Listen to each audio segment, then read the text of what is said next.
제가 지난번에 시찰회에 주일 오후에 출발해서 그 다음날 왔는데, 그날 밤에 우리 시찰회에서 한 목사님의 간증을 들었습니다. 그분의 고백이 뭐냐, 5년 전에 일주일 동안 뇌를 2번 여는 수술을 하였다고 합니다. 한 번도 아니고 일주일 만에. 이게 한 번 했다가 뭔가 조금 뭐 잘못된 건지 바로 또 뇌를 또 열어서 했대요.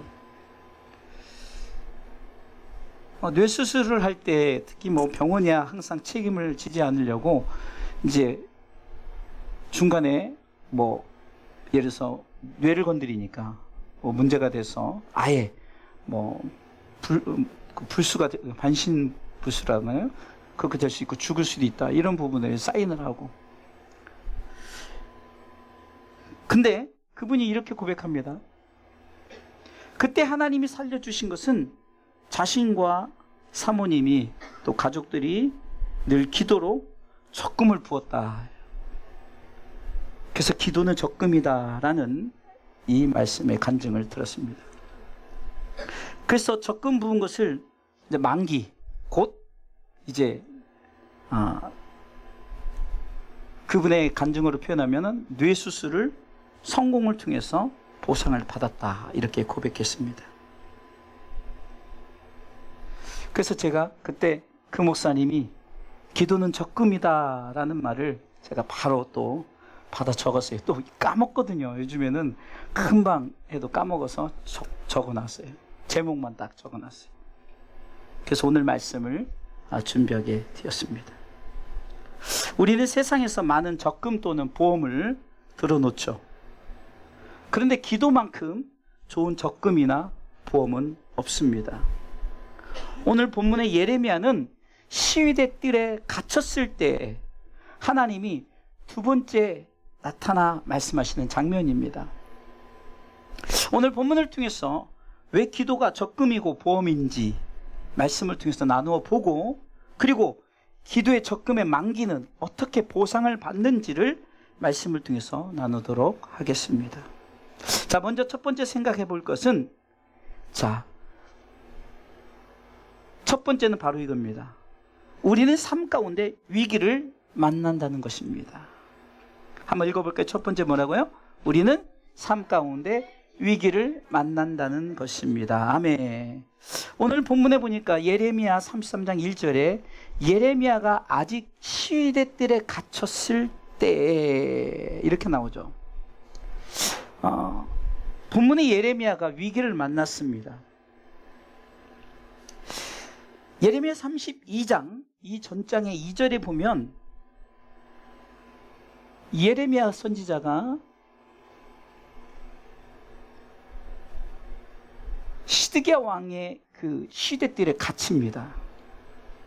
한번 읽어볼까요?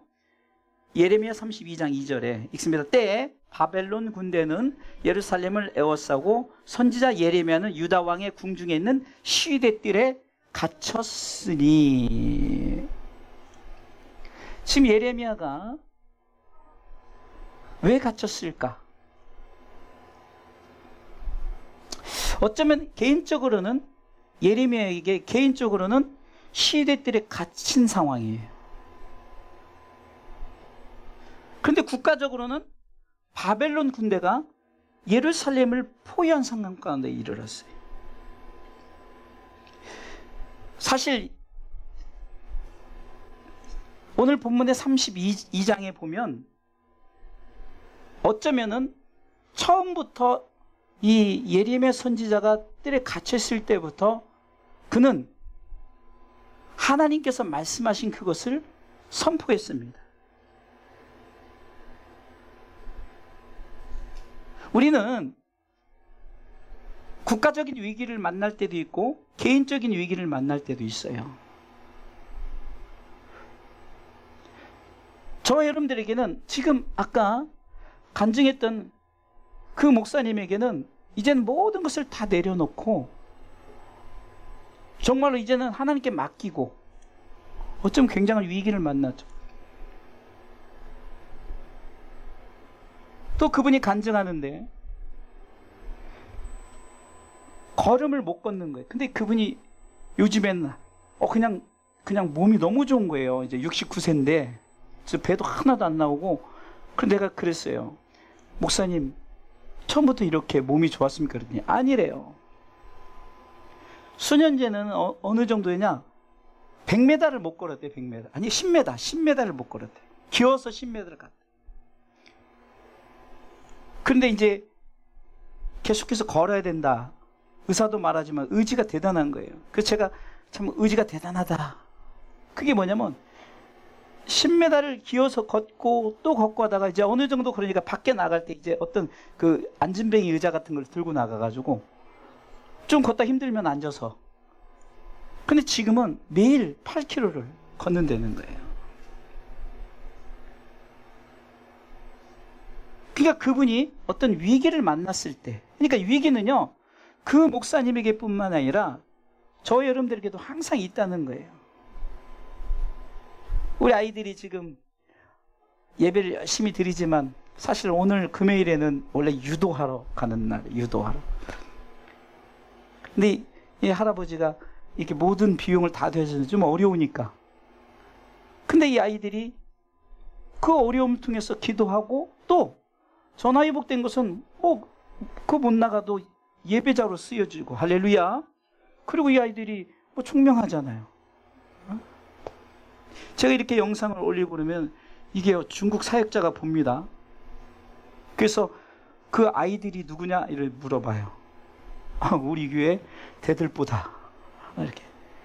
요즘에는 이렇게 한국말을 써도 번역을 해서 서로 이게 통하는데 저는 우리 교회에 대한 자부심이 바로 그겁니다. 어쩌면은 이 아이들에게 어떤 학원을 못 다니는 위기가 왔는데 오히려 이 위기는 누구든지 만날 수 있지만 이 아이들에게는 또 부모의 신앙, 할머니의 신앙으로는 아이들이 예배자를 세우니까 오히려 그 위기를 이길 수 있다는 거예요. 그렇다고 위기가 사라진 것은 아니잖아요. 하나님이 책임지시고 하나님이 함께 하시면 할렐루야. 우리는 어떤 위기를 만날 수 있다는 거예요. 여러분들 제가 얼마 전에 필리핀을 갔다 왔지만 참 이 비행기란 녀석이 상당히 위험한 존재 아니겠어요? 근데 지난번 제주도 갈 때는 대한항공을 탔는데도 이 운전사가 좀 뭐랄까 착륙할 때 굉장히 위험하게 착륙해서 깜짝 놀랐어요. 근데 이번에는 그 진에어인데도 조종사가 조종을 되게 잘하는지 사뿐히 내려서 아주 그냥 못 느꼈어요. 그러니까 이 차이가 느껴지더라고요. 여러분 한순간이에요. 우리는 신앙생활 가운데 항상 위기가 주어진다는 거예요. 그런데 어떤 위기 가운데도 절대로 우리가 놓지 말아야 해요. 신앙의 끈 절대로 놓아서는 안 됩니다. 이것을 붙들고 있어야 돼요. 금전적인 문제가 온다 할지라도 신앙의 끈만큼은 이거 놓치면 끝나는 거예요. 건강의 위기가 온다 할지라도 이거 놓치면 끝나는 거예요. 어떤 삶에 우리 가운데 여러 가지 위기를 만난다 할지라도 신앙의 끈을 놓지 마시고 위기 앞에서 절망하지 마시기 바랍니다. 아이만 아멘하지 말고 크게 아멘하세요. 절망하지 마시기 바랍니다. 하나님의 뜻을 생각하면서 참고 인내하면서 기다리십시오. 제가 3기 기다리면서 기대하고 기도하자.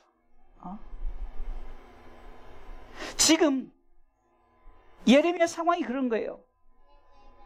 정말 시대들이 갇힌 상황 속에서 그것도 자국민 왕이 바른 소리 하니까 그냥 가둬버리는 거죠.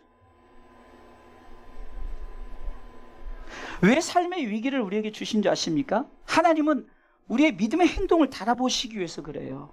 과연 네 믿음이 어떠한가? 이런 상황 속에서도 끝까지 나를 배신하지 않고 끝까지 나를 믿는 믿음으로 네가 신앙생활을 할 것인가? 그리스도인에게는 이렇게 신앙의 행동을 달아봐요. 그래서 사무엘상 2장 3절에 보면 이런 말씀이 기록되어 있습니다. 같이 읽습니다. 심히 교만한 말을 다시 하지 말 것이며 온한 말을 너 입에서 하지 말지어다. 여호와는 지식의 하나님이시라 행동을 달아보시느니라. 아멘. 물론 지금 한나, 사무엘의 어머니 한나, 사무엘을 낳기까지 정말로 아이가 없어서 여러 가지 힘들고 어려운 상황 속에서도 끝까지 신앙의 끈을 놓지 않고 성전에 가서 늘 기도할 때, 그 기도할 때 그냥 중얼중얼하니까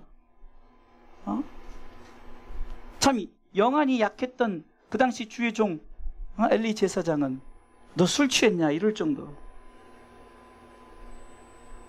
그런데 하나님은 오늘 본문의 사무엘상 2장 3절을 통해서 하나님이 지식의 하나님이라는 거예요. 하나님 모르시는 분이 아니에요. 다 아셔요. 그럼 왜 그러냐? 우리가 내 행동을 달아보시는 거예요.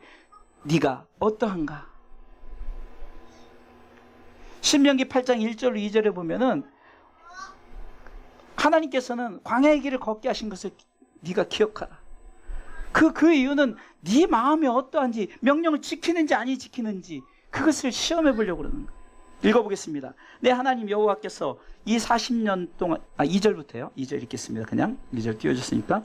내 하나님 여호와께서 이 40년 동안에 너는 광야의 길로 걷게 하신 것을 기억하라. 이는 너를 낮추시며 너를 시험하사 내 마음이 어떠한지 그 명령을 지키는지 아니 지키는지 알려 하심이라. 아멘.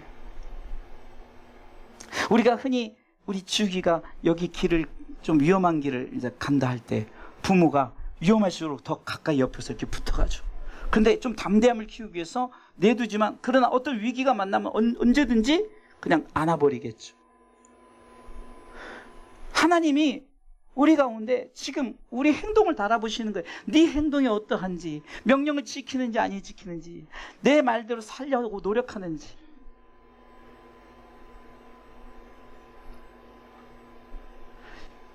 제가 늘 말씀드리지만 우리가 우리의 간증을 해야 돼요. 우리의 간증을. 지금 제가 한 목사님의 간증을 했지만 정말 우리 아이들의 그 상황 속에서 예배자로 세워진 이것이 얼마나 큰 간증. 우리 권사님들이 지금 이 자리에 있다는 것, 이것이 간증이에요. 할렐루야. 네? 그만큼 하나님 앞에 예배할 수 있는 힘이 있으니까 나오는 거예요. 나중에 예배 드리고 싶어도 나올 수가 없어요. 힘이 없으면. 그러나 힘 주셨을 때. 네? 제가 우리 권사님 그냥 힘들지만 나오세요. 잠깐만 힘들지만 그 나와서 말씀을 듣고 은혜 받고 정말 자녀들 위해서 기도하고 손주들 위해서 기도하고 나라 민족을 위해서 기도하고 오늘 말씀 붙잡고 우리가 하나님 앞에 나간다면, 그런데 이런 위기는 항상 있다는 거예요. 자, 두 번째 생각해 볼 것은, 자, 항상 위기는 누구에게나 있다는 거예요. 두 번째 읽어보겠습니다. 삶의 위기가 왜 왔는지 돌아보아야 합니다. 아멘. 이유 없는 위기는 없어요. 저는 자주 여러분들에게 6.25 전쟁에 대한 얘기를 하잖아요. 그 당시 6.25 전쟁이 일어났을 때는 정말로 하나님 정말 이렇게 이 나라의 민족을 완전히 이렇게 황폐하도록 내버려 둘 것입니까? 정말로 그냥 그 북한이 쳐들어왔을 때 저 밑에까지. 그런데 결과론적으로는 어떻습니까? 하나님께서 평양에 복음이 먼저 시작되고 그 뜨거운 복음이 그 디아스포라 흩어진 그리스도인들을 통해서 그냥 이 나라의 민족이 그냥 쫙 이곳저곳에 다 복음의 역사. 그러니까 우리가 생각할 때는 위기가 왜 왔을까 전혀 몰라. 역사가 흐르고 나니까 그래서 하나님이 이렇게 만들었구나. 가끔 우리가 저 멀리 만주 땅을 바라볼 때 광개토대왕 때 정말 거기까지 고구려가 다 했었는데 그때 다 했으면 그냥 우리 희망상이잖아요. 또 6.25 또 우리가 다시 거슬러 올라갈 때 저 압록강까지 갔을 때 그때도 그냥 거기 싹 갔으면 다 우리가 통일했을 때 우리 생각인 거예요. 다 이유가 있는 거예요. 예레미야 33장 1절에는 예레미야가 아직 시위대 뜰에 갇혀 있을 때 여호와의 말씀이 그에게 다시 임하니라 갈았어요. 다시 임했다고 했어요. 자, 왜 말씀하셨을까를 우리는 생각해요. 왜 위기가 왔을까? 오늘 본문에서 하나님은 예레미야에게 두 번째 말씀하신 장면인데, 첫 번째 말씀은 예레미야 32장 3절에 그 유다를 바벨론 왕 느부갓네살 왕에게 부질 것을 말씀하시는 거예요. 아니, 다시 말해서 유다가 망한다는 거예요. 좀 쉽게 얘기하면 대한민국 망한다는 거예요. 어떤 다른 세력, 강한 세력에 의해서. 자, 3절 읽어보겠습니다. 3절 쭉 읽어보면 읽습니다. 이는 그가 예언하기를 여호와의 말씀에 보라, 내가 이 성을 바벨론 왕의 손에 붙이리니 그가 취할 것이며 유다 왕 시드기야는 갈대아의 손에서 벗어나지 못하고, 계속해서요, 반드시 바벨론 왕의 손에 붙임 바 되리니 입이 입을 대하여 말하고 눈이 서로 볼 것이며 그가 시드기야를 바벨론으로 끌어가리니 시드기야가 나의 권고할 때까지 거기 있으리라. 계속해서요, 나 여호와가 말하노라, 너희가 갈대아인과 싸울지라도 승리치 못하리라 하셨다 했더니 유다 왕 시드기야가 그러되 내가 어찌 이같이 예언하느냐고 그를 가두었음이었더라. 자, 분명히 나오죠. 예레미야 선지자를 왜 가두었다고요? 지금 자기 나라 망한다. 그 당시 왕이 시드기야였어요. 실질적으로 바벨론 포로 생활 때 시드기야는 두 눈이 뽑혀가지고 들어갔어요. 예언대로 되는 거예요. 그럼 왜 이렇게 하나님이 유다 나라를 망하게 하고 그 왕을 바벨론 포로 생활 때 눈까지 뽑혀가면서 왜 그렇게 포로 생활을 하게 했느냐? 그 이유는 유다 백성들이 하나님을 등지고 우상숭배예요. 우상숭배.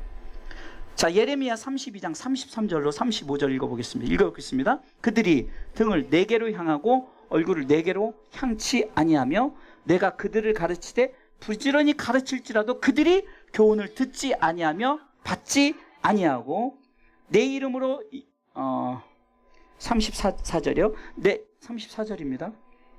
내 이름으로 일컬음을 받는 집에 자기들의 가증한 물건들을 세워서 그 집을 더럽게 하며 흰놈의 아들의 골짜기에 발의 산당을 건축하였으며 자기들의 자녀를 몰래게 불에 지나가게 하였느니라. 그들이 이런 가증한 일을 행하며 유다로 범죄케 한 것은 나의 명한 것도 아니요 내 마음에 둔 것도 아니니라. 자기들이 우상 숭배를 하여서 그렇게 되어졌다는 거죠. 네? 여러분들, 이미 지금 왜 가뒀느냐, 예레미야 선지자를 왜 가뒀느냐, 하나님의 메시지를 선포한 선지자가 말하니까 듣기 싫은 거예요. 사도행전 7장에 스데반 집사가 유대 사람들이 너희들이 예수를 십자가 못 박았다 그러니까 이를 갈면서 돌을 던지는 거하고 똑같아요. 가둬버리는 거예요. 자, 첫 번째 말씀은 32장에 이렇게 하나님의 말씀을 대언케 하는 말씀으로 지금 하나님이 임했어요. 그리고 그 이유를 분명하게 설명하게 했어요. 그리고 두 번째, 33장 1절 읽어보겠습니다. 오늘 본문의 1절 있습니다. 예레미야가 아직 시위대 뜰에 갇혔을 때에 여호와 말씀이 그에게 다시 임하니라 가라사대. 다시 임했어요. 다시. 자, 첫 번째는 예레미야 선지자를 통해서 너희들 이렇게 망할 것이고 너희들 이렇게 될 것이다 라고 선언했지만, 두 번째는요, 다릅니다. 자, 우리가 하나님의 말씀이 임할 때 우리가 원인을 알아야 돼요. 지금 위기의 원인이 뭐라고요? 우상숭배라고 그랬죠. 우리가 그냥 무턱대고 기도하는 것이 아니라 원인을 알고 기도해야 됩니다. 우리는 위기의 원인을 알아야 우리가 바르게 기도할 수 있어요. 무턱대고 기도하면 그냥 중언부언하는 기도가 돼버리는 거예요. 문제를 알고 그 문제에 대해서 우리가 회개하고 나가야 돼요. 하나님이 가장 싫어하는 게 뭐예요? 우상숭배입니다. 우상숭배는 무엇입니까? 하나님보다 다른 것들을 좋아하는 거예요. 그래서 하나님은 질투의 하나님이시다 스스로 말씀하십니다. 출애굽기 34장 14절에 하나님이 직접 말씀하신 거예요. 모세에게 10계명을 주면서 읽습니다. 너는 다른 신에게 절하지 말라. 여호와는 질투라 이름하는 질투의 하나님입니다. 아멘. 하나님이 질투의 하나님이죠. 어떤 면에서는 우상 숭배하잖아. 나만 봐줘, 나만 봐. 고린도전서 10장 7절에는 우상 숭배하는 자가 되지 말라는 거예요. 같이 읽습니다. 저희 중에 어떤 이들과 같이 너희는 우상 숭배하는 자가 되지 말라. 기록된 바 백성이 앉아서 먹고 마시며 일어나서 뛰논담과 같으니라. 지금 이 말씀을 배경에 아론의 금송아지 사건을 얘기하는 거예요. 저들은 순수했어요. 제가 성경을 이렇게 보니까 지금 모세가 10계명을 받고 저들에게 10계명에 선포하지 않은 상태예요. 그렇죠? 우상에 대한 얘기를 1절 2절에서 하면서 그것을 10계명만 받고 왔지 선포하지 않은 상태예요. 근데 하나님이 진노하셨어요. 그 저들은요, 실질적으로 그 아론의 금송아지가 뭐냐? 하나님이라고 하고 만든 거예요. 하나님이라고. 우리가 어떻게 보면은 맞네. 하나님이라고 생각하고 저들이 만들었네. 그러나 하나님은 그 중심을 보는 거예요. 저들이 행위가 뭡니까? 백성이 앉아서 10장 7절에 고린도전서 10장 7절에 백성이 앉아서 먹고 마시며 일어나서 뛰논담과 같으니라. 누구를 위해서 뜨는 거예요? 자신들을 위해서, 흥에 기어서. 네? 하나님을 향한 찬양과 경배가 아니고, 하나님은 그 중심을, 아까 얘기했잖아요. 하나님 지식의 하나님이라 행동을 달아보신다고. 다 보시는 거예요. 하나님이 무식하신 분이 아니에요. 지식의 하나님이시. 우리의 모든 행동을 달아보시는 거예요. 네가 정말로 중심적으로 하나님 앞에 예배 드리느냐 아니야. 하나님은 다 아신다는 거죠. 우상 숭배하는 자가 되지 마시기 바랍니다. 또한 우상 숭배하는 일을 피하십시오. 고린도전서 10장 14절에는 이렇게 말씀하고 있습니다. 그런즉 내 사랑하는 자들아 우상 숭배하는 일을 피하라. 피하세요. 이것이 우상 숭배하는 일이라고 생각되면 피하시기 바랍니다. 내가 돈을 사랑하면 일만하게 뿌려서 내가 돈을 너무 사랑해요. 피하셔야 돼요. 돈을 좀 피하셔야 돼요. 내 몸 중요합니다. 내 몸을 너무 사랑하니까 내 몸보다 하나님보다 내 몸을 더 사랑해요. 여러분 가정 중요합니다. 여러분 가정 하나님이 세우신 가정이에요.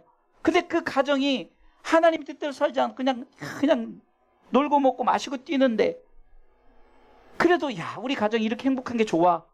하나님 그걸 기뻐하시지 않아요. 그것도 우상숭배라는 거죠. 피하십시오. 우리에게 관련된 어떤 하나님이 정말 우리가 그것을 하나님보다 더 사랑한다면 피하세요. 교만이 왜 시작됩니까? 나 우월성, 내가 최고야. 이것이 교만. 하나님 그것도 우상숭배라는 거예요. 교만도 우상숭배. 나 자신을 섬기는 거하고 똑같은 거예요. 그러니까 우리의 삶 가운데 위기는 항상 온다는 거예요. 개인적인 위기일 수 있고 국가적인 위기일 수 있어요. 지금 유대 나라에 임한 그 위기. 그럼 그 위기가 왜 왔느냐? 이미 선지자를 통해서 선언한 거예요. 우상 숭배하지 말아라. 근데 왕이 가둬버려요. 그런데 하나님은 두 번째 말씀하시는 거예요. 자, 그러면 세 번째 생각해 볼 것. 두 번째까지 이제 우리가 했죠. 자, 세 번째 읽습니다. 기도는 적금 보험입니다. 이제 나왔네요. 이제 제목이 나왔죠. 기도는 적금 보험입니다. 자, 왜 그럴까? 3절 보겠습니다. 본문의 3절 읽습니다. 예레미야 33장 3절. 너는 내게 부르짖으라. 내가 내게 응답하겠고 내가 알지 못하는 크고 비밀한 일을 내게 보이리라. 자, 보세요. 왜 기도가 적금인지를. 첫 번째 말씀은 죄에 대한 결과를 알려주셨죠. 너희들이 이 죄 때문에 지금 나라가 망해. 그리고 왕이 눈이 뽑혀서 잡혀갈 거야.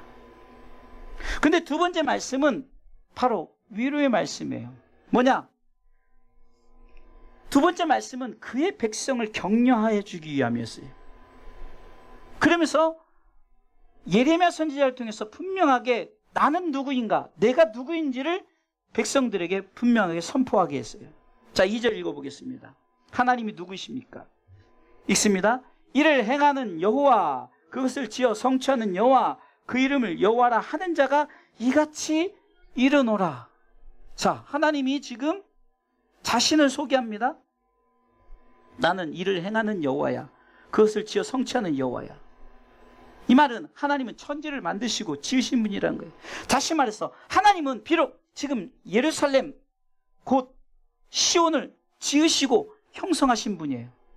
하나님은 처음 예루살렘 성을 세우셨고, 그러면 하나님은 그 성이 무너졌다. 예루살렘 성이 무너지죠. 함락당하잖아요. 바벨론에 의해서. 그러나 하나님은 다시 성을 재건할 수 있다는 거예요. 그 이유는 하나님이 찬양을 받기 위해 그 성을 지으셨으며, 그러므로 다시금 무너졌지만 그러나 하나님께서 내가 다시 세울 것이다 약속하시는 거예요. 하나님은 이 약속을 만드시고 세우는 분이라는 것을 내가 2절 말씀처럼 이를 행하는 여호와다. 그것을 지어 성취하는 여호와다. 그 이름을 여호와라는 자가 이같이 이루노라 하면서 천지 창조 때도 내가 모든 것을 창조했고 그것을 다 무너뜨리, 지금 여러분들 보세요. 다 무너졌지만 그러나 하나님께서 다시 세울 것이다라고 약속하시는 거예요. 하나님은 예루살렘의 회복을 위하여 계획을 세우신 줄 믿으시기 바랍니다. 그리고 약속하신 그분이 내가 다시금 이것을 시행할 것이다. 왜냐하면 여호와 그분의 이름이기 때문에 내가 한다는 거죠. 하나님은 스스로 아무것도 없어서 무에서 유를 창조하는, 나는 스스로 있는 자다. 내가 다 창조했다. 출애굽기 3장 14절에 하나님이 모세에게 이르실 때 나는 스스로 있는 자니라. 또 이르실 때 너는 이스라엘 자손에게 이같이 이르기를 스스로 있는 자가 나를 너희에게 보내셨다 하라 하면서 출애굽기 6장 2절에 보면 하나님이 모세에게 말씀하여 갔을 때 나는 여호와라. 여호와라는 이름이 스스로 있는 자라는 거죠. 이 말은 내가 비록 무너뜨렸다 하지만 내가 다시 세울 것이다. 이거 오늘 본문의 2절 말씀은 내가 이를 지어 성취하는 여호와다. 낙심하지 말라. 내가 다시금 성을 지을 것이다. 이렇게 말씀하셨지만 상황은 변함이 없었습니다. 여전히 예레미야는 시대들에 갇혀 있었고 유대는 바벨론에 어려움을 당하고 실질적으로 이제 멸망당했습니다. 아니 이게 무슨 말이지? 하나님이 약속을 어기시네? 이것이 아니에요. 사실 이 말씀은 미래지향적인 거예요. 앞으로 나타날 거예요. 비록 죄로 인하여 바벨론의 유다가 망했습니다. 그러나 다시 회복될 것이다. 미래지향적인 예언이에요. 그러면서 너희가 3절에 뭐라고 하니까 너희는 내게 부르짖으라 기도하라는 거죠. 그럼 여러분들 보세요. 이 일이 언제 이루어진 줄 아십니까? 70년 후에 이루어졌어요. 70년 후에. 하나님이 70년 후에 그 약속을 이루셨어요. 이스라엘 백성들이 포로 귀환, 이제 포로가 귀환되는 거예요. 포로가 회복돼. 이제 그러기에 기도가 적금이라는 거예요. 보험이라는 거예요. 계속해서 하나님의 말씀을 기억하면서 기도하였으니까 하나님의 뜻을 이루는 거예요. 여러분들 이스라엘 나라가 지금 이스라엘 나라를 왜 무시 못하냐면요. 전 세계에 흩어진 디아스포라 유대인들, 그들이 전 세계에서 경제권, 그러니까 물권을 다 갖고 있어요. 그런데 그러면 뭐예요? 나라가 없는데. 그런데 제가 맨날 이 연도 까먹는데 1748년 하여튼 나라가 생겨요. 여러분 인터넷 검색하면 이스라엘 나라가 생겨요. 갑자기 나라 영토가 생기는 거예요. 이미 지금 이 메시지는 이스라엘 백성들 유대 이제 바벨론 포로성이 회복될 것, 그러나 더 나아가서는 없었던 나라가 생기는 게 이스라엘 나라가. 그래서 이스라엘이 생긴 거예요.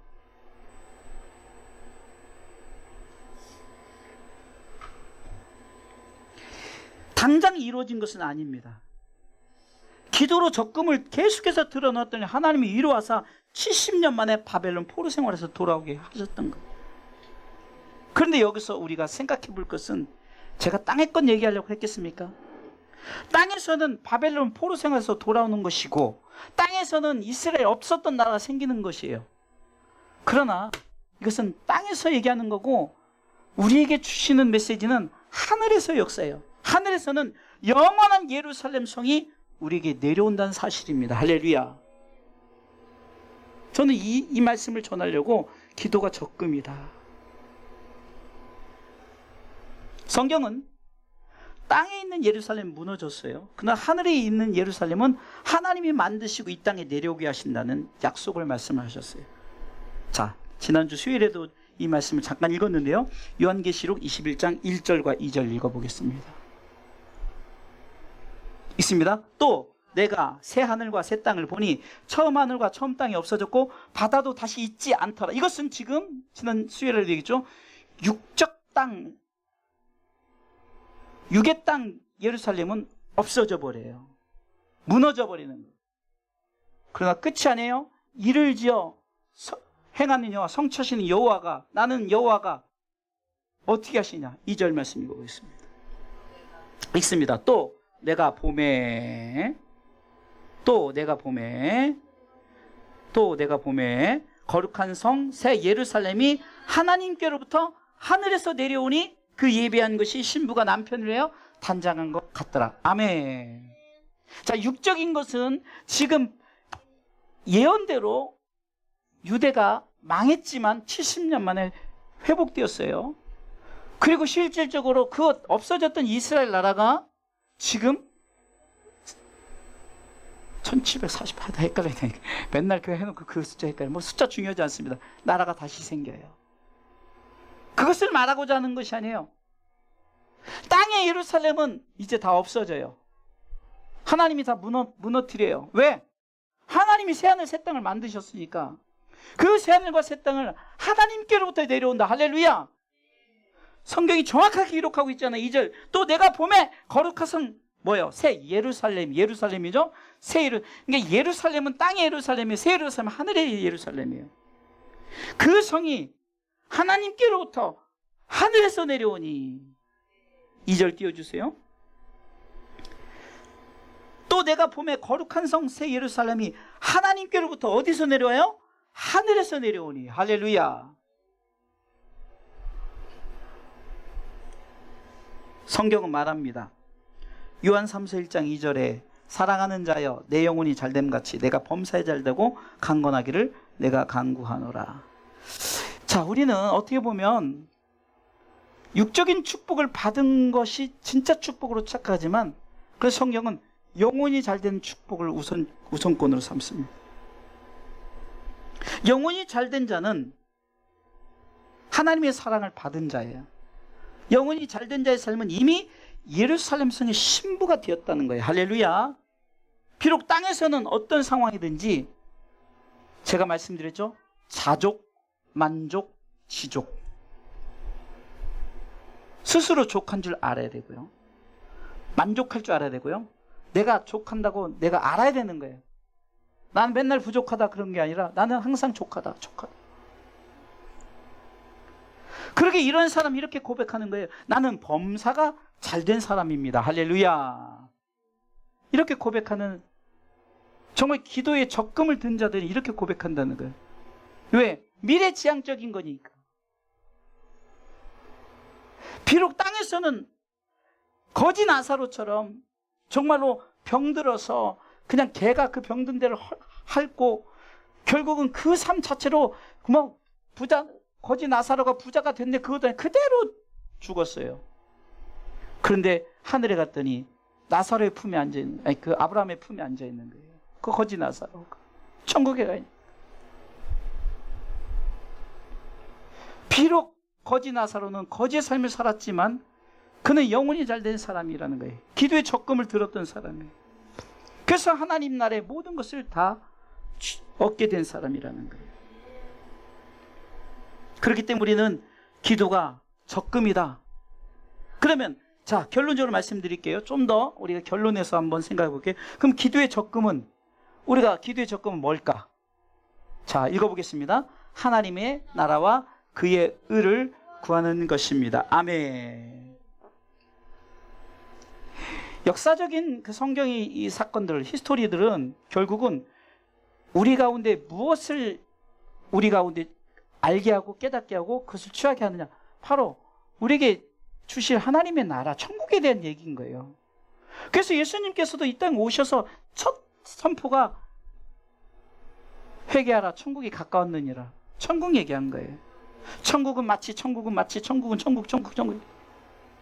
이 강단에서도 천국 얘기를 해야 되는 거예요. 땅에서 위기를 만납니다. 그 위기의 원인이 다 우리가 우상숭배하고 우리 멋대로. 여러분 생각해 보세요. 하나님께서 처음에 에덴 동산을 창설하고 만드셨을 때는 그것 먹고 그거 있으면 다 암 같은 거 걸릴 필요가 없는 거예요. 근데 왜 암이 걸려요? 인간이 그걸 가공시키기 위해서 인스턴트로 만드는 거예요. 햄버거도 만들고 뭐도 만들고 다 가공식품이에요. 그런데 정말 우리가 어떤 병이 걸렸을 때 정말 자연으로 돌아가서 그 자연에서 나온 거 취하고 공기 마시고 그러면요, 어떤 암도 다 치료를 받아요. 그게 결국은 우리 스스로 하나님보다 세상을 사랑하고 세상이 편리 때문에 세상의 모든 걸 쫓아서 그것이 우리 가운데 위기가 찾아오게 되고 그 위기가 원인이 되었던 거예요. 그럼 이런 상황 속에서 우리가 깨달을 것은 뭐냐? 기도는 적금이라, 보험이라는 거예요. 그럼 뭡니까? 우리가 계속해서 하나님의 나라를 향해서 하나님의 나라, 그의 의를 구하라는 것이죠. 할렐루야. 마태복음 6장 33절이죠. 성경은 말합니다. 크게 읽어보겠습니다. 마태복음 6장 33절. 너희는 먼저 그의 나라와 그의 의를 구하라. 그리하면 이 모든 것을 너에게 더하시리라. 아멘. 그리하면, 어떻게 하면? 하나님의 나라와 의를 구하면, 하나님의 나라와 의를 위해 기도의 적금을 들어놓은 자는 반드시 하나님이 땅에서도 더함의 축복을 주신다. 더해 주신다. 사랑하는 성도 여러분, 우리가 왜 적금이나 보험을 들어놓습니까? 미래를 위해서 들어놓는 거죠. 저와 여러분들의 적금, 보험은 무엇입니까? 바로 하나님의 나라와 그의 의입니다. 하나님의 나라는 그분의 의를 믿는 자만이 갈 수 있어요. 그분의 의는 무엇입니까? 바로 예수 그리스도예요. 수요일날 의의 공식 얘기했죠. 하나님은 의로우십니다. 두 번째, 예수님은 나타난 의입니다. 십자가로 나타나셨죠. 자, 나타난 의. 그 나타난 의를 믿는 자가 의인이요, 그 의인이 가는 나라가 의의 나라, 천국. 할렐루야. 아멘. 다시 말해서 예수 그리스도가 그분의 의라는 거예요. 하나님의 의가 예수 그리스도예요. 하나님의 나라 가려면 예수 그리스도, 그분의 의를 믿어야 되는 거예요. 그분을 영접해야 되는 거예요. 그분의 십자가의 보혈의 피에 우리가 완전히 적셔야 되는 거예요.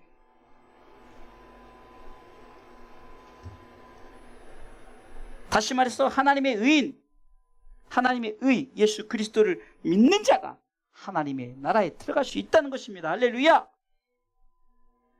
그러기에 우리는 하나님의 나라와 그의 의를 위해서 적금 보험을 들어놓아야 한다. 이것이 저의 결론입니다.